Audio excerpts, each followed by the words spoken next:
Assalamualaikum warahmatullahi wabarakatuh. Waalaikumsalam warahmatullahi wabarakatuh. Bismillahirrahmanirrahim. Alhamdulillahi rabbil alamin.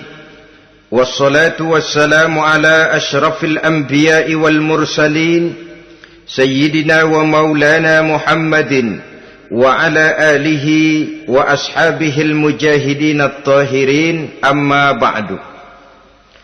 Saudara-saudara kaum muslimin rahimakumullah, agama mengajarkan bahwa di dalam melaksanakan segala macam pekerjaan hendaklah dilaksanakan dengan penuh hati-hati dan perhitungan.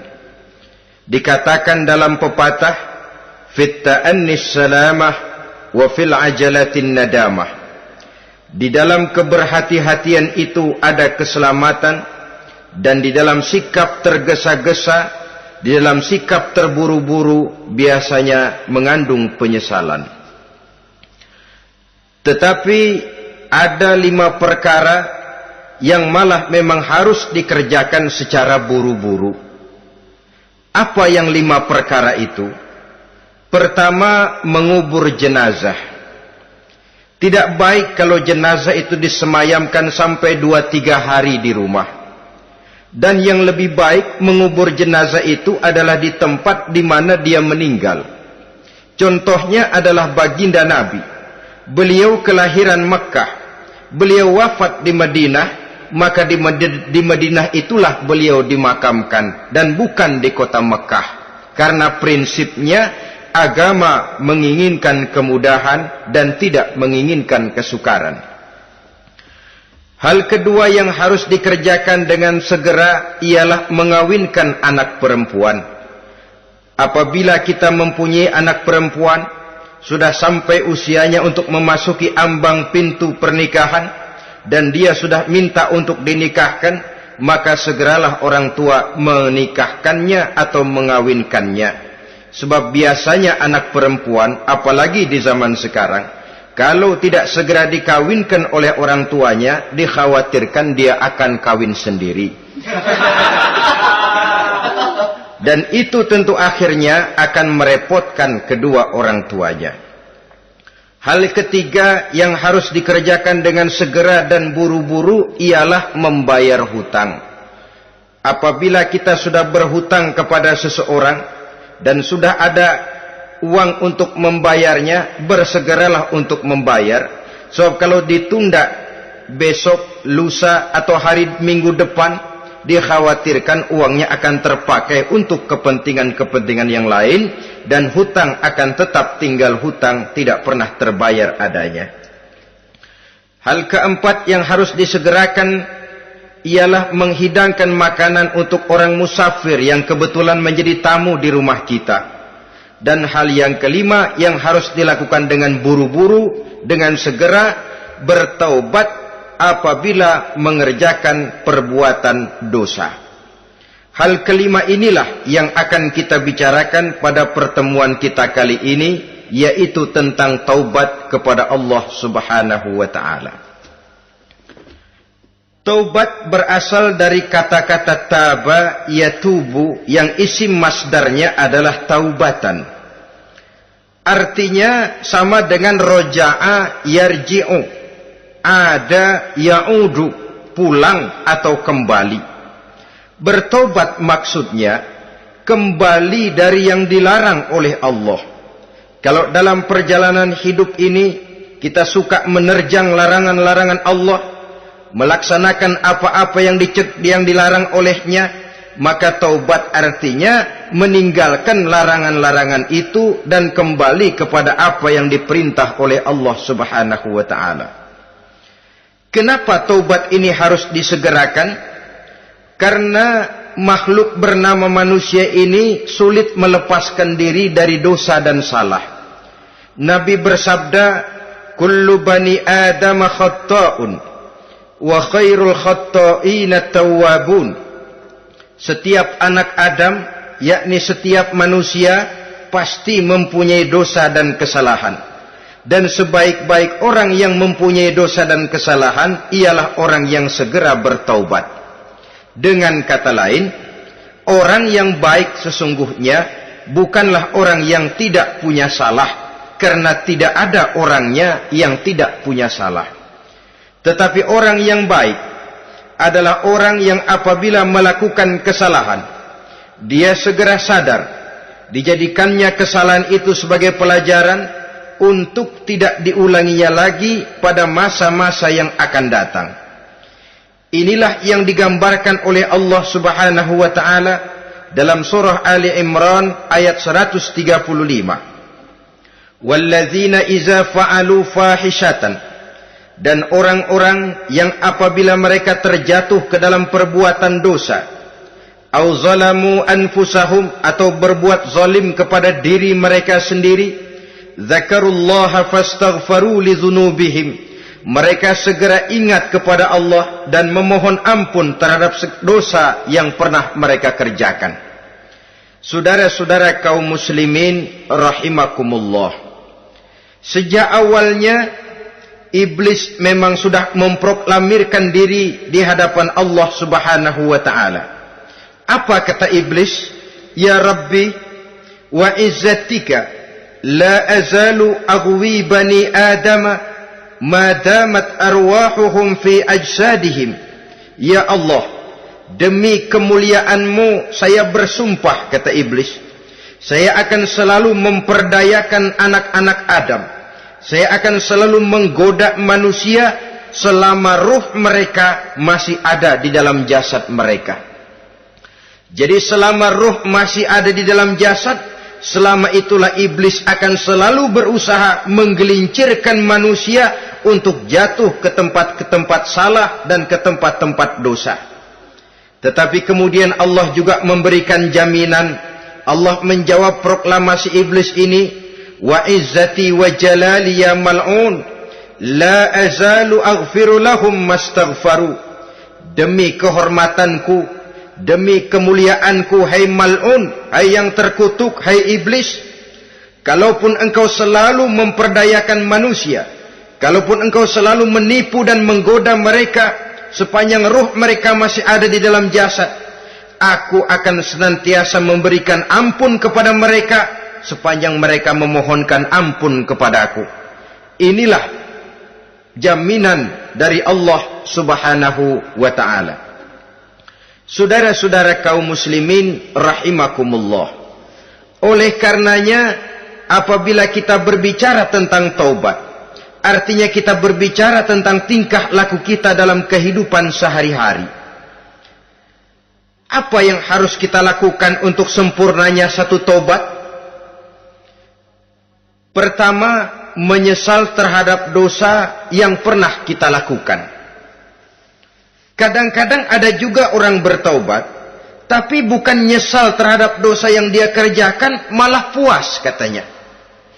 Dia ngomong sama teman-temannya, saya dulu zaman muda sudah kenyang judi, kenyang zina, kenyang mabuk-mabukan, sudah puas. Sekarang tinggal benernya saja, saya sudah taubat. Taubatnya sih bagus, tapi puasnya itu yang jelek. Kenapa harus dikatakan puas? Bukan puas, menyesal. Menyesal saya dulu. Kenapa hanyut terjebak dosa? Kenapa tenggelam di meja judi? Kenapa tenggelam di minum-minuman keras? Kenapa hanyut kepada perbuatan munkar dan maksiat? Saya menyesal sekali. Menyesal diperintah dan bukan malah puas. Dari rasa menyesal ini nanti timbul hal yang kedua, yaitu berniat tidak akan mengulangi lagi perbuatan dosa. Kalau menyesal tapi masih diulangi lagi, itu belum taubat yang sebenarnya. Saya kapok, menyesal, tidak mau minum minuman keras lagi. Besok tidak ada minuman keras, malah pusing, nyari kesana kemari. Itu belum taubat yang sebenarnya. Jadi setelah menyesal, berniat tidak akan mengulangi lagi perbuatan dosa itu. Kalau menyesal tapi masih diulanginya lagi, itu sama saja dengan main-main. Saudara-saudara kaum muslimin rahimakumullah, Barangkali itu yang orang namakan dengan taubat sambal namanya. Kita kalau makan nasi pakai sambal, pedesnya bukan main, repot, marah, ngomel. Gila, sambal pedes bukan main, taubat sama sambal. Tobat sama sambal katanya. Tapi 2-3 hari kemudian dia makan lagi, nggak ada sambal, nyari. Kemarin sudah taubat, 2 hari kemudian malah nyari. Ini bukan taubat yang sebenarnya. Penyesalannya tidak diiringi dengan berniat untuk tidak mengulangi perbuatan dosa itu selama-lamanya. Saudara hadirin, kita sudah taubat, tidak mau lagi minum minuman keras. Datang teman, minum ya? Enggak mau. Kenapa? Saya sudah taubat. Yang benar, benar. Kalau dibayarin, udah. Jadi rupanya taubatnya itu cuma karena nggak ada yang bayarin. Begitu datang yang bayarin, berangkat lagi. Itu belum lagi merupakan taubat yang sebenarnya. Begitu juga kita taubat dari meja judi. Pada waktu sudah buras, bangkrut, habis-habisan, mungkin menyesal, mungkin bertaubat. Inilah akibatnya judi, rumah tangga berantakan, harta buras, anak terlantar, uang tidak ada. Taubat, saya tidak mau lagi-lagi tenggelam di meja judi. Pada saat kondisinya bangkrut, itu yang diucapkan. Tapi 2-3 hari, 4-3 minggu, 1 bulan kemudian rezekinya banyak, makmur lagi, usahanya maju lagi, lupa lagi dia kepada ucapan sebelumnya. Akhirnya sedikit demi sedikit tenggelam kembali di meja judi. Ini pun belum merupakan taubat yang sebenarnya. Jadi untuk sempurnanya taubat, yang pertama menyesal terhadap dosa yang telah dilakukan. Yang kedua berjanji tidak akan mengulangi lagi. Kemudian yang ketiga meninggalkan perbuatan jahat itu untuk selama-lamanya. Dengan kata lain, kalau memang taubat tidak mau minum lagi, talak 3 itu minuman keras. Kalau memang niat tidak akan berjudi lagi, talak 3 itu segala macam bentuk perjudian, meninggalkan perbuatan jahat. Yang keempat, menunaikan semua fardu dan kewajiban. Sebab barangkali pada saat kita tenggelam dalam dosa, perintah-perintah Allah, jangankan yang sunnah, yang wajib saja sering kita lalaikan. Maka apabila diri telah berniat melaksanakan taubat, maka tunaikan semua kewajiban yang disyariatkan oleh agama kepada kita. Yang kelima, meminta halal kepada para lawannya dengan termasuk mengembalikan hak milik orang lain. Ini kalau menyangkut hukukul adamiyin atau hak-hak manusia. Jadi kalau kita berdosa kepada sesama manusia, Allah belum akan menerima taubat kita kalau kita belum minta maaf kepada yang bersangkutan.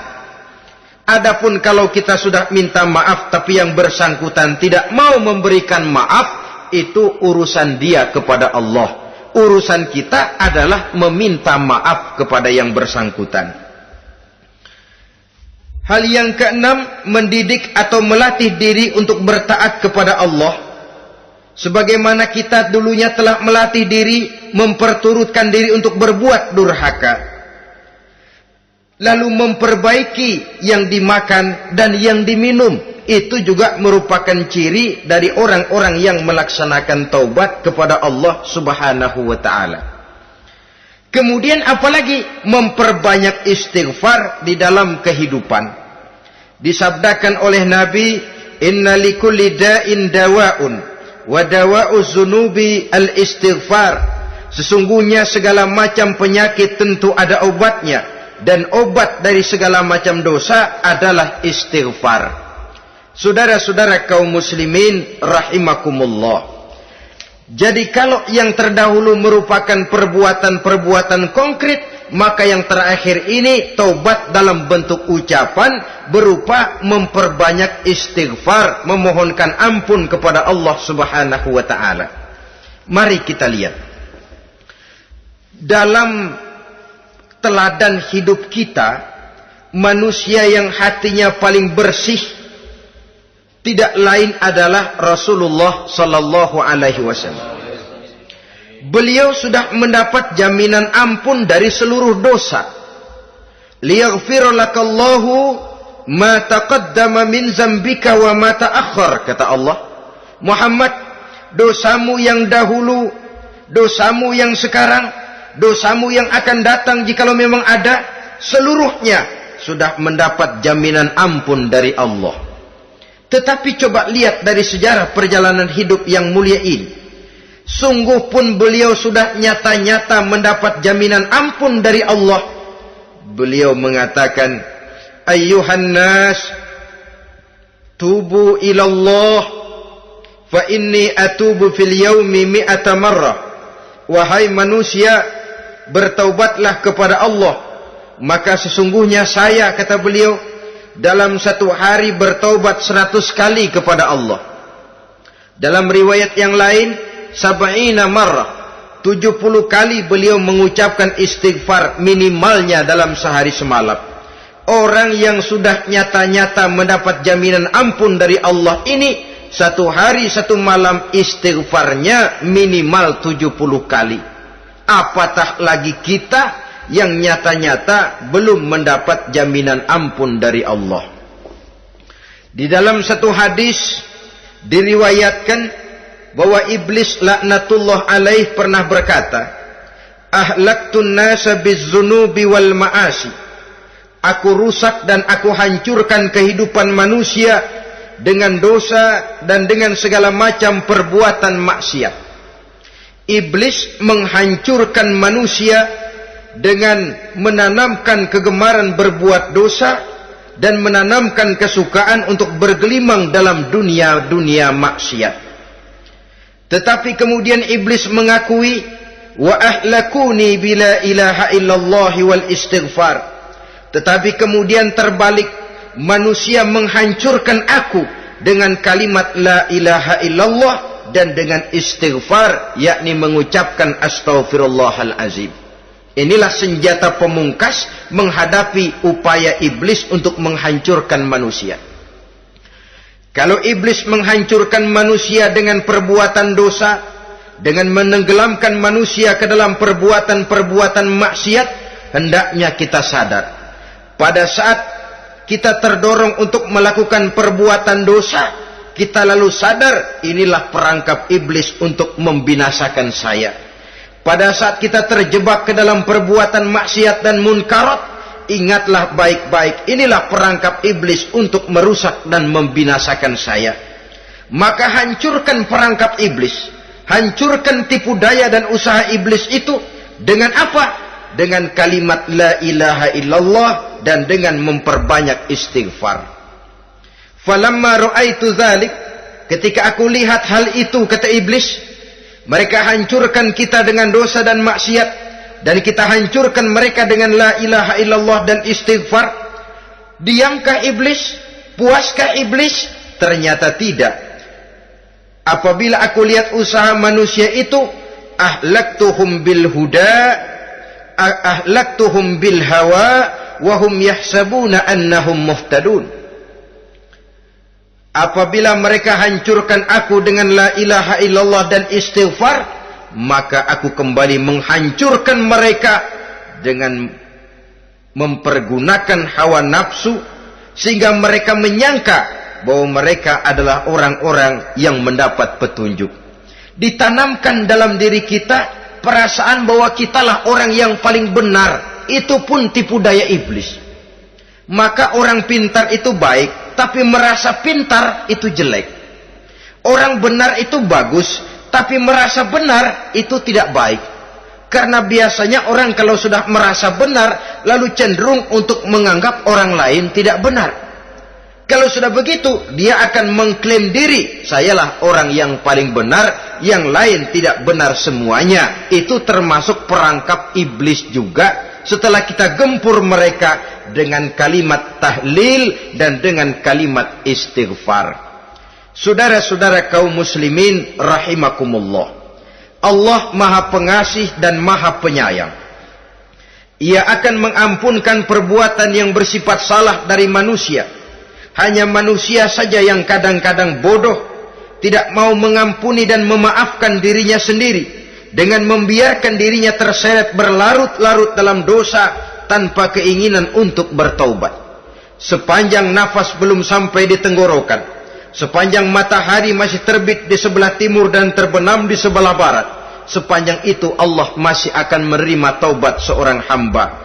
Innallaha yaqbalu taubatal abdi ma lam yugharghir. Allah akan senantiasa menerima taubat seorang hamba sebelum nafasnya sampai di tenggorokan. Apabila nafas sudah sampai di tenggorokan, maka taubat sudah terlambat adanya. Lalu yang konkret di dalam kehidupan ini, apa ciri-ciri dari orang yang melaksanakan taubat itu?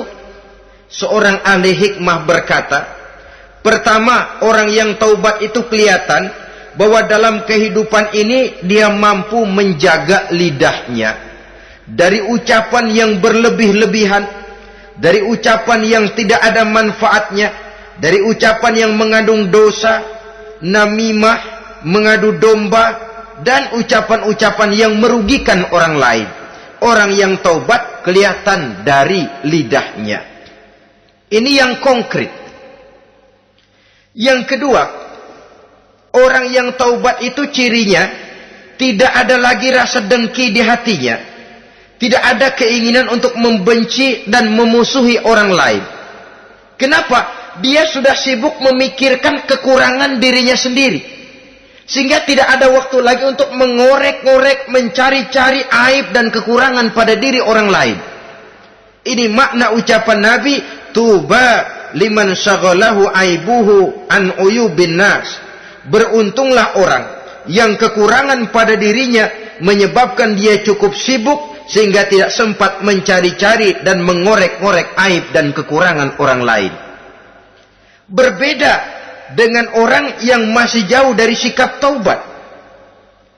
Selalu berusaha mencari dan mengorek-ngorek kekurangan orang lain, sementara aib dan kekurangan dirinya diumpetin.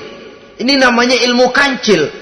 Orang lain disorotin, dia ngaling, ngumpet. Kerjaannya apa? Monten orang lain saja. Dia sendiri tidak mau diponten dan tidak mau memonten dirinya. Akibatnya apa? Sikap introspeksi tidak ada.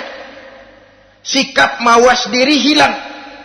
Sikap melihat, bercermin terhadap pribadinya sendiri hilang. Yang ada cuma menilai orang lain saja.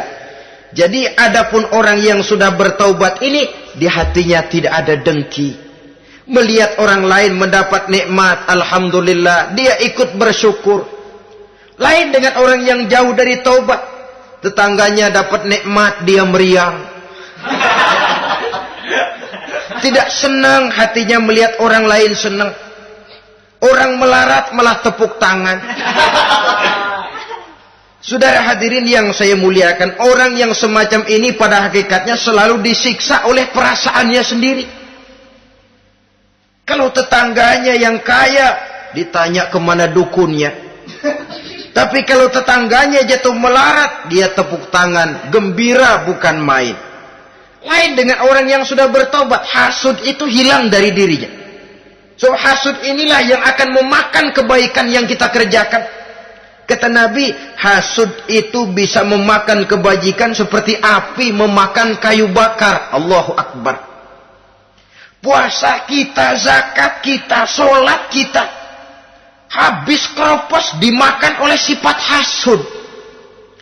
Tidak terasa, tapi begitu kita punya sifat dengki kepada orang lain, maka sholat kita dimakan oleh dengki tadi, puasa kita dimakan oleh dengki tadi, segala macam kebaikan yang kita kerjakan dihabis dimakan oleh si dengki tadi, seperti api memakan kayu bakar, cepat sekali. Itulah sebabnya bagaimanapun banyak kebaikan yang sudah kita kerjakan, jangan bangga dan jangan lalai. Sebaliknya, bagaimanapun besar dosa dan kesalahan yang pernah kita lakukan, jangan putus asa dari rahmatnya Allah Subhanahu wa ta'ala. Jadi yang kedua, ciri orang yang bertaubat, di hatinya tidak ada dengki dan tidak ada rasa ingin memusuhi orang lain. Dia berhadapan dengan setiap orang dengan modal husnuzon, baik sangka kepada Allah. Tidak a priori. Kadang-kadang ada orang ketemu saja baru tapi sudah punya rasa jelek. Diperturutkannya suuzonnya. Yang ketiga, ciri orang bertaubat itu menjauhkan diri dari pergaul dengan orang-orang jahat. Sebab kita tahu bahwa pergaulan sangat besar pengaruhnya dalam ikut membentuk kepribadian manusia. Asyariku wa fi syarri syarrun. Bersekutu dengan kejahatan biasanya ikut jadi jahat. Walaupun secara langsung tidak melakukan kejahatan, tapi sudah termasuk dalam jamaah yang jahat juga namanya. Saudara-saudara kaum muslimin, bukan berarti orang yang taubat lalu tidak mau bergaul, itu juga mencerminkan keangkuhan diri. Bergaul dia bergaul, tetapi kepada orang-orang yang jahat, ia sekedar menghindarkan diri pergaulannya itu dari kejahatan yang bisa ditimbulkan oleh orang-orang jahat tadi. Ciri yang keempat dari orang yang bertaubat, dia mempersiapkan diri untuk menghadapi mati. Mempersiapkan diri. Sebagaimana kita tahu, kalau kita akan pergi ke luar kota, tentu kita membawa bekal. Makin jauh perjalanan, makin banyak bekal yang harus kita bawa. Hidup ini adalah perjalanan panjang yang kita juga memerlukan bekal dalam kehidupan. Orang yang bertaubat, orang yang mempersiapkan diri untuk menghadapi maut dan menghadapi hari-hari sesudah maut itu datang. Menghadapi kehidupan di alam barzakh, menghadapi kehidupan di alam akhirat dan selanjutnya. Dia mempunyai persiapan sehingga kapan maut datang dia sudah punya persiapan lebih dahulu. Saudara, kalau kita siap dipukul orang, pada saat pukulan itu datang, rasanya sakitnya agak lebih kurang daripada kita tidak pernah siap untuk dipukul. Walaupun bobot pukulannya sama, tapi kita akan lebih punya daya tahan kalau kita sudah siap. Oleh karena itu, orang yang bertobat, orang yang mempunyai persiapan untuk menghadapi mati.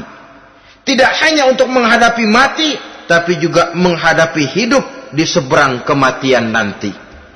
Maka karenanya dia sibuk dengan dunianya, tapi juga dia lebih sibuk dengan akhiratnya. Dia tenggelam dalam berbagai macam kesibukan dunia, lain saat dia memfanakan diri untuk membekali diri menghadapi kehidupan sesudah hidup yang sekarang ini. Ciri-ciri ini tentu akan kelihatan dari gerak hidup seseorang. Saudara-saudara kaum muslimin rahimakumullah. Jadi dengan kata lain, kalau kita kembali kepada surah Ali Imran ayat 135 tadi, apabila dalam kehidupan terjebak kita kepada perbuatan dosa atau zalim kepada diri sendiri, zakarullah, segeralah mengingat Allah, fastaghfaru li dzunubihim, dan segera memperbanyak istighfar, memohon ampun kepada Allah Subhanahu wa taala, sebab dosa dalam Islam hanya bisa ditebus dengan taubat. Bukan dengan uang, bukan dengan beras, bukan juga dengan piagam. Dosa dalam Islam hanya bisa ditebus dengan melaksanakan taubat kepada Allah. Dan untuk bertaubat tidak usah ngulur waktu. Besok saja, bulan depan saja, tahun depan saja, nanti saja kalau sudah agak sedikit tua. Ibarat diri kita ini kaca, kata Imam Ghazali, maka dosa adalah debu. Apabila kaca kena debu, sedikit nempel debu, lalu dilap, sedikit nempel debu, terus dilap lagi, insya Allah kaca akan tetap bersih. Tapi kalau kita menunggu debu sampai banyak, apalagi sampai berurat, berkarat, nanti akan sulit membersihkannya. Demikian hati manusia itu. Kalau sudah dihinggapi oleh dosa, ditumpuknya lagi, berkarat dosa dalam hati, biasanya berat untuk melaksanakan taubat. untuk lebih meningkatkan pengertian kita tentang ciri dari orang-orang yang bertaubat, mari kita ikuti sebuah dialog yang pernah terjadi antara Rasul dengan para sahabat. Satu hari ketika sedang berkumpul dengan para sahabat, baginda Rasul bertanya, "Atadruna manit taib?" Saudara-saudara, tahu enggak saudara-saudara, siapa sebenarnya orang-orang yang bertaubat itu? Macam-macamlah jawaban para sahabat, tapi yang jelas akhirnya mereka berkata, Allahu wa rasuluhu a'lam. Allah dan Rasulnya yang lebih tahu siapa sebenarnya orang yang bertaubat itu. Atas jawaban ini, baginda Rasul lalu menegaskan. Pertama, man taba wa lam yata'allamil ilma falaysa bitaibin. Siapa orang yang mengaku bertaubat kepada Allah, lalu dia tidak mau mencari ilmu, tidak mau belajar, falaysa bitaibin, maka dia belum termasuk orang yang bertaubat. Jadi di sini jelas bahwa bukan hanya dari dosa kita bertaubat, juga bertaubat dari kebodohan. Dalam arti tidak membiarkan diri kita bodoh terus menerus. Dengan bahasa anak sekarang, bodoh tapi betah.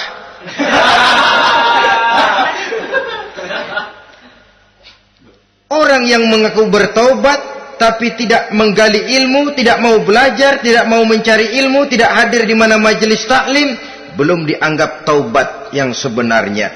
Jadi grafik orang yang taubat itu kelihatan dari kesungguhannya mencari ilmu, menghadiri majelis taklim, menghadiri kuliah-kuliah, ceramah-ceramah dan diskusi-diskusi keagamaan.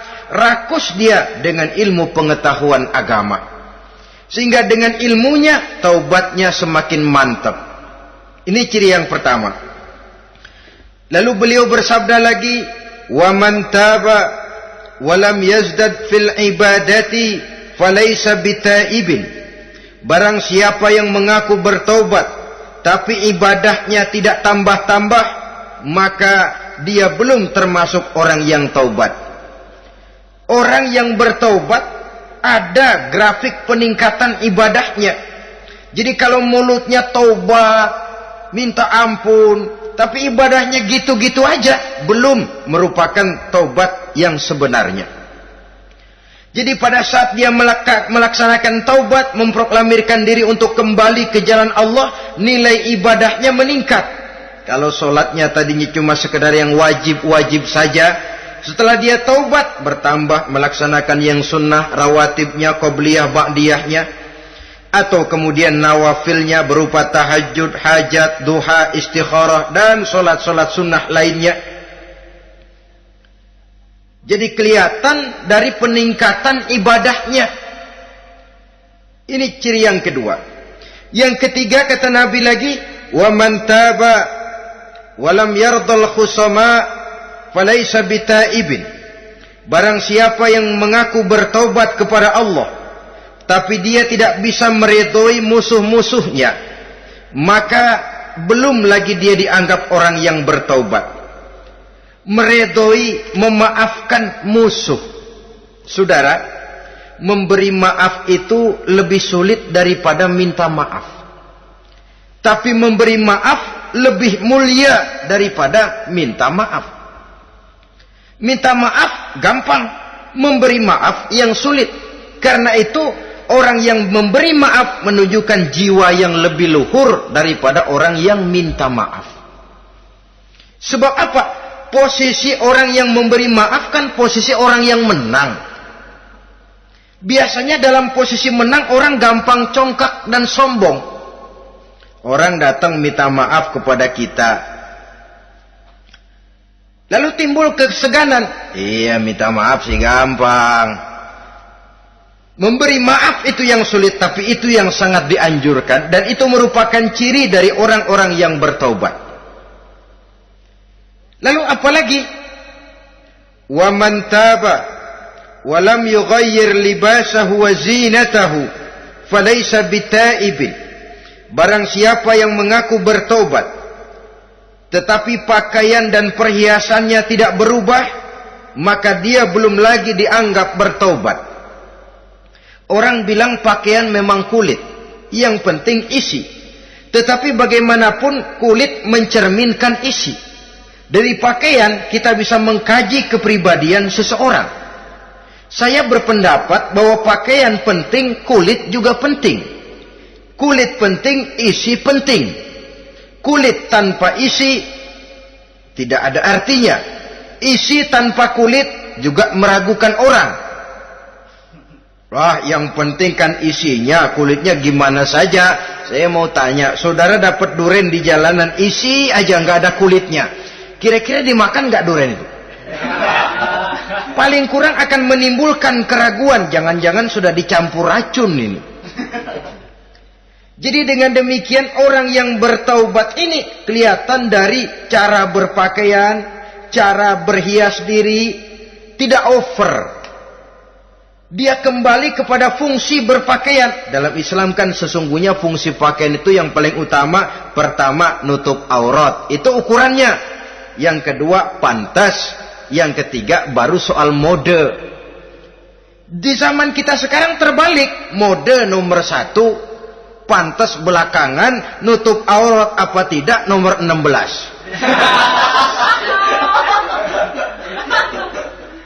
Kalau sudah mode, kita kekurangan pertimbangan. Ini buat saya pantas apa tidak, ini menutup aurat apa tidak. Kita balik.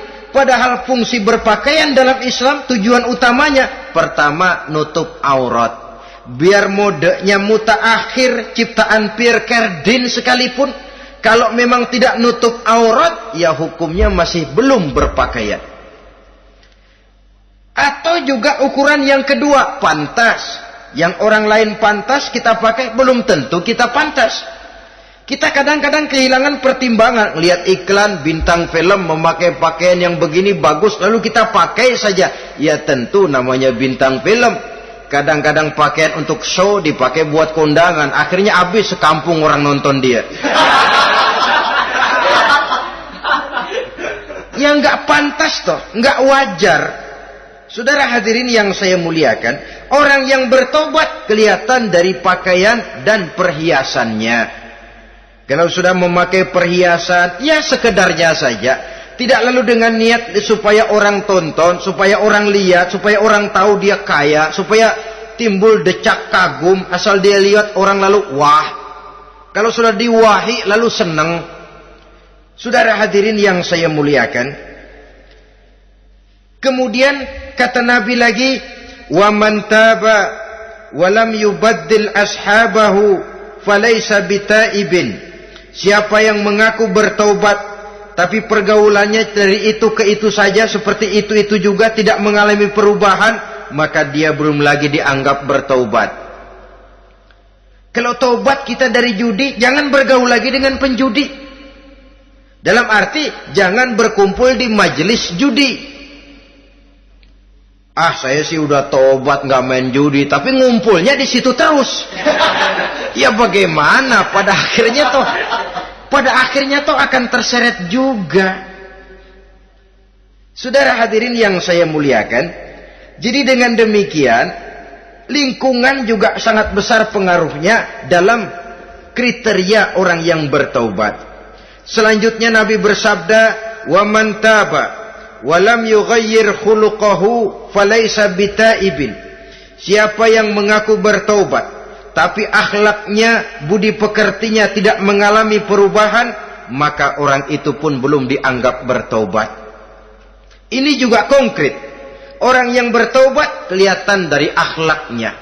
Kalau kemarin sama orang tua songong, kurang ajar, nyelongcong, maka setelah taubat dia berakhlak kepada orang tua. Kalau kemarin kepada anak muda menindas, tidak senang kepada anak muda yang maju, setelah dia taubat dia bisa menyayangi kepada anak-anak muda. Akhlak ini lain dengan adat, istiadat. Adat biasanya hanya memandang yang lahir, sedangkan akhlak zahir batin dipandang.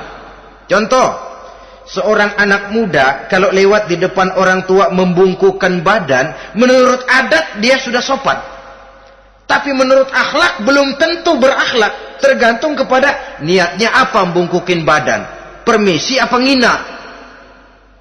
Kan mungkin saja orang membungkukan badan lewat di depan aki-aki karena menghina sebab aki-aki itu badannya udah bungkuk. Jadi gerakan zohir yang baik yang diiringi dengan niat yang baik itulah cerminan daripada akhlak. Kalau adat terlepas dari soal niat, asal zohirnya sudah oke, menurut adat oke dia beradat. Niatnya apa? Adat tidak pernah menilai. Maka orang yang bertaubat pun kelihatan dari akhlaknya, dan akhlak itu adalah keseluruhan tingkah hidup manusia. Cara berjalan ada akhlak, cara makan ada akhlak, cara duduk ada akhlak, cara tidur ada akhlak. Sehingga pantas ketika Siti Aisyah ditanya, Aisyah, Rasulullah itu akhlaknya apa sih? Beliau menjawab, karena Rasulullah khuluquhul Quran. Rasulullah itu akhlaknya Quran. Sehingga di kalangan ilmuwan lalu ada ungkapan bahwa Nabi Muhammad adalah Quran berjalan.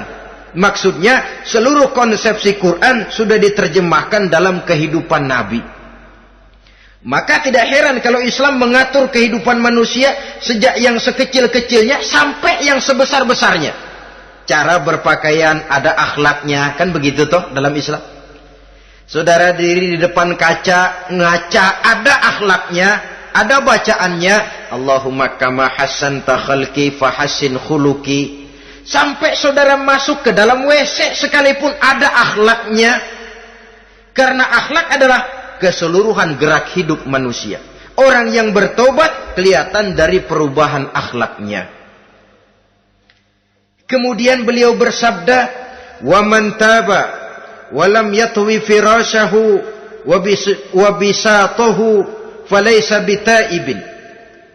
Siapa orang yang mengaku bertaubat tetapi dia tidak menggulung tempat tidur dan spraynya, maka dia belum dianggap bertaubat. Ini bahasa kinayah. Menggulung spray, melipat tempat tidur artinya lebih banyak ibadahnya daripada tidurnya.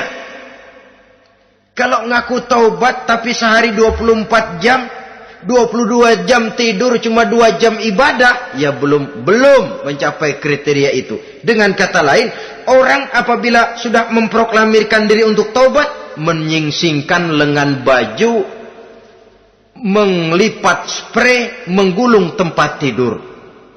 Bukan berarti dia tidak tidur-tidur, tetapi bersiap diri untuk melaksanakan ibadah yang pada saat dia terjebak dalam dosa, sudah banyak ibadah yang ditinggalkannya. Saudara-saudara kaum muslimin rahimakumullah. Kemudian beliau bersabda pula, "Wa man taba wa lam yatasaddaq falaysa bitaibin." Barang siapa yang mengaku bertobat kemudian dia tidak menyedekahkan karunia yang diberikan Allah kepadanya, maka taubatnya belum lagi dianggap taubat yang sebenarnya. Faman istabana minal abdi hazihil khisal fahuwa taibun haqqa. Apabila nyata tanda-tanda ini pada diri seorang hamba, maka barulah taubatnya dinamakan taubat yang sebenarnya. Jadi untuk taubat itu ada 2 jalan yang bisa kita tempuh. Pertama, taubat dengan lisan, taubat dengan ucapan. Dalam artian apa? Memperbanyak istighfar. Istighfar yang mana? Yang mana yang mungkin saja. Kalau waktunya sempit ya istighfar yang pendek-pendek. Astaghfirullah, astaghfirullah, astaghfirullah. Mau yang lebih panjang, astaghfirullahalazim allazi la ilaha illa huwal hayyul qayyum wa atubu ilaih min jami'il ma'asi waz zunub la haula wala quwwata illa billahil aliyyil azim.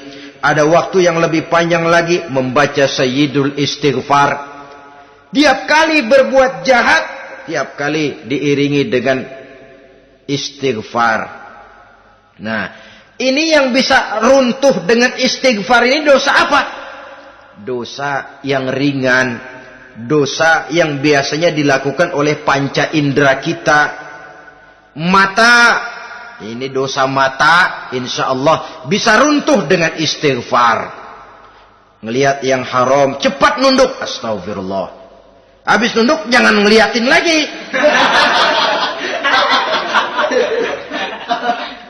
Kadang-kadang ngelihat nunduk, istighfar, melotot lagi, istighfar lagi.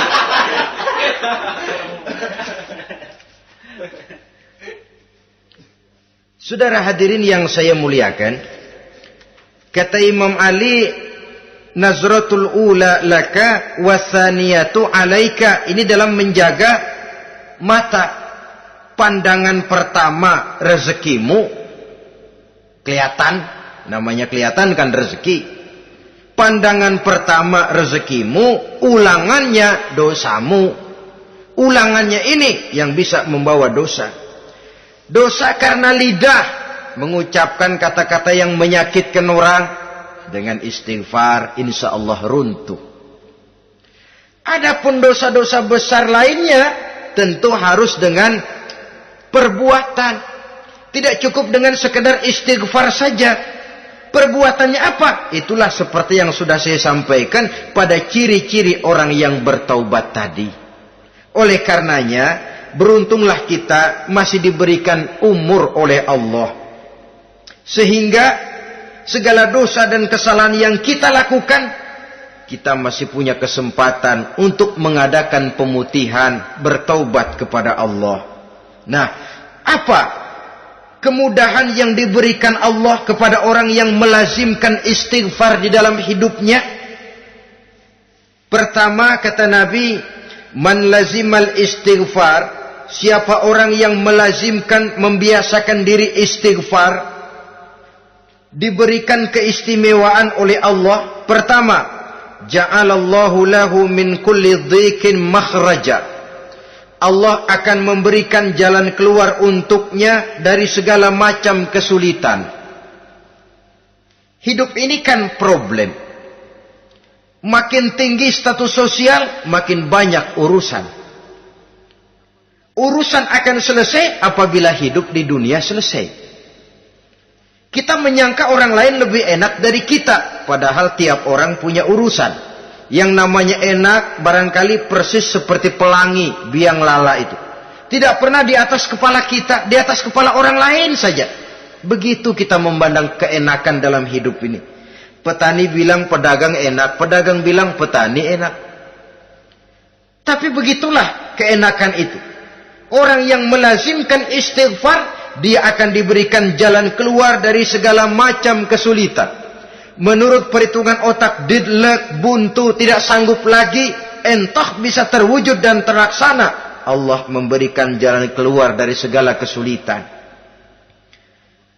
Saudara, kalau Allah sudah memberikan jalan keluar dari kesulitan, siapa lagi yang bisa bikin sulit kita? Kalau Allah yang memberikan jalan keluar, everything is running well katanya. Semua urusan bisa jalan dengan lancar. Tapi tanpa istighfar, jauh kita dari Allah. Jalan yang sudah lapang pun bisa jadi sempit. Urusan yang sudah nyata akan selesai pun bisa jadi injelimet.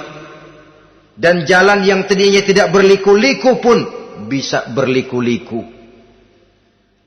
Ini faktor yang di luar perhitungan matematis. Kita tidak mampu, Allah maha mampu. Menurut akal kita tidak mungkin. Kalau Allah mau, tidak ada yang tidak mungkin. Saudara-saudara, ini fasilitas pertama. Orang yang gemar istighfar diberikan jalan keluar dari segala macam kesulitan.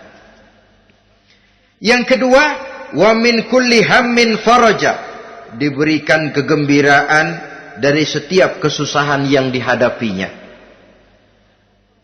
Ada saja faktor-faktor yang mendatangkan kegembiraan, yang mendatangkan refreshing di dalam kehidupannya, sehingga dia tidak lalu merasa jalannya buntu, tidak merasa kesulitannya tidak pernah terselesaikan. Dan yang ketiga, fasilitas yang diberikan Allah kepada orang yang gemar istighfar, wa razaqahu min haitsu la yahtasib. Allah akan memberikan kepada mereka rizki dari jalan yang tidak pernah mereka sangka-sangka. dari jalan yang tidak pernah mereka perkirakan sebelumnya. Saudara-saudara kaum muslimin rahimakumullah. Inilah fasilitas ketiga yang diberikan Allah kepada orang yang gemar istighfar. Rizkinya datang dari jalan yang tidak disangka-sangka. Sebab rizki ini juga termasuk hal gaib. Dan jangan lupa, ar-rizku bimakna al-ata hissiyan kana au ma'nawiyan. Rizki adalah pemberian baik yang konkret maupun yang abstrak. Kita sering membatasi pengertian rizki, maka rezeki kita jadi sering terbatas. Menurut kita kan yang namanya rezeki cuman duit saja. Kalau bukan duit bukan rezeki. Padahal semua karunia Allah itu rezeki. Umur rezeki, istri rezeki, anak rezeki, pangkat dan jabatan rezeki, termasuk duit juga rezeki. Tapi dalam kebiasaan kita rezeki cuma duit. Begitu duit seret kita anggap rezeki macet. Maka akhirnya kita tidak bersyukur kepada Allah. Padahal mungkin di sektor duit macet, tapi rezeki dari segi lain, ilmu barangkali tambah, wibawa naik, pangkat naik, anak tambah, itu juga merupakan rezeki. Saudara-saudara kaum muslimin rahimakumullah, orang yang gemar istighfar ini diberikan rezeki dari jalan yang tidak disangka-sangkanya. Dibukakan perbendaharaan Allah untuknya. Sehingga rezekinya datang dari cara yang tidak disangka-sangka. Allah Maha Kaya.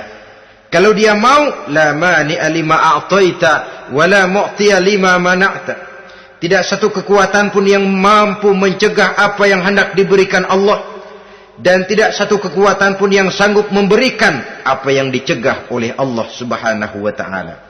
Ini keistimewaan yang diberikan Allah kepada mereka yang gemar beristighfar di dalam kehidupan ini. Jangan lagi berpikir, gua sih nggak punya dosa, istighfar amat.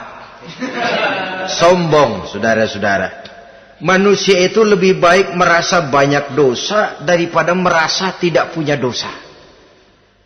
Tanda orang bahagia, kata Nabi 4. Pertama, orang yang selalu ingat kepada kesalahan yang pernah dia lakukan. Itu orang bahagia. Selalu ingat kepada kesalahan yang pernah dilakukannya. Sehingga pada saat akan melakukan kesalahan yang baru, dia mikir-mikir. Dosa gue yang kemarin udah 3 keranjang, nih nambah lagi. Ingatannya terhadap kesalahan yang lalu akan merupakan langkah preventif yang mencegah dirinya untuk tidak menambah kesalahannya. Orang bahagia, orang yang selalu ingat kesalahan yang pernah dia lakukan, terbayang di pelupuk mata, bukan ngumpet-ngumpetin dosa. Sebab apa yang mau kita umpetin di hadapan Allah? Yang kedua, tanda orang bahagia itu orang yang selalu melupakan kebaikannya. Kalau dia berbuat baik, dia lupakan. Dia anggap dirinya belum pernah berbuat baik. Sehingga di mana ada kebaikan, dia tidak bisa ikut. Dia merasa sangat rugi. Sebab dia anggap dirinya belum pernah berbuat baik. Yang ketiga, tanda orang bahagia. Dalam urusan dunia, dia lihat ke bawah. Sehingga timbul rasa syukurnya. Bahwa kalau dia sengsara masih banyak yang lebih sengsara dari dia. Bahwa kalau dia miskin masih jauh lebih banyak yang miskin dari dia. Bahwa kalau dia menemui kesulitan masih banyak yang jauh lebih sulit dari dia. Dengan cara itu jiwanya akan lapang, hidupnya akan tenang, dan dia tidak pernah ingkar kepada nikmat yang diberikan Allah. Sebaliknya yang keempat, tanda orang bahagia itu dalam urusan akhirat dia lihat ke atas. Dunia, lihat yang bawah. Akhirat, lihat yang atas. Kalau dia bisa sholat, kenapa saya tidak? Kalau dia sanggup puasa, kenapa saya tidak? Kalau dia bisa baca Quran, kenapa saya tidak? Timbul panas, nyontoh ibadah, mendatangkan kebahagiaan. Rakus ibadah, malah dianjurkan. Rakus dunia, malah tercela. Nah, lawanannya orang celaka, saudara-saudara. Orang celaka juga tandanya 4 lawanan yang tadi itu. Pertama, orang yang selalu melupakan kesalahannya. Kalau berbuat dosa lupa, sok bersih. Alah, dosa gue mah dikit. Saudara hadirin yang saya muliakan, orang yang selalu melupakan kesalahan, menganggap dirinya bersih, akhirnya kalau ingin berbuat dosa nggak mikir-mikir. Tidak ada lagi yang ditimbang-timbang. Selanjutnya, yang kedua, orang celaka itu orang yang selalu mengingat kebaikannya. Akhirnya apa? Timbul sifat nepuk dada, membanggakan jasa. Lahirlah pahlawan-pahlawan kesiangan. Selalu membanggakan diri, nepuk dada. Kalau enggak saya, kalau enggak saya. Itu masjid, kalau enggak saya. Itu pesantren, kalau enggak saya. Itu umat, kalau enggak saya. Kalau enggak saya. Memangnya kalau enggak sampean kenapa? Orang yang celaka adalah orang yang selalu menghitung-hitung kebaikan yang pernah dikerjakannya. Keikhlasannya kurang, makin dia hitung, makin kurang nilai pahalanya.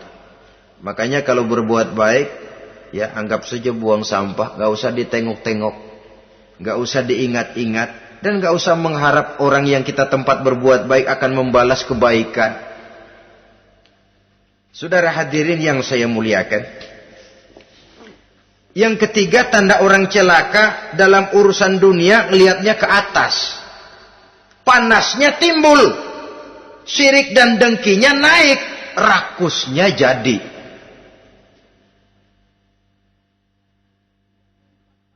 Timbul sifat panasnya itu. Tidak mau ngerti. Kalau tetangga saya bisa beli kulkas, kenapa saya tidak? Kalau tetangga saya bisa beli motor, kenapa saya tidak? Kalau tetangga saya bisa beli mobil, kenapa saya tidak? Gaji nggak cukup, tuyul piara.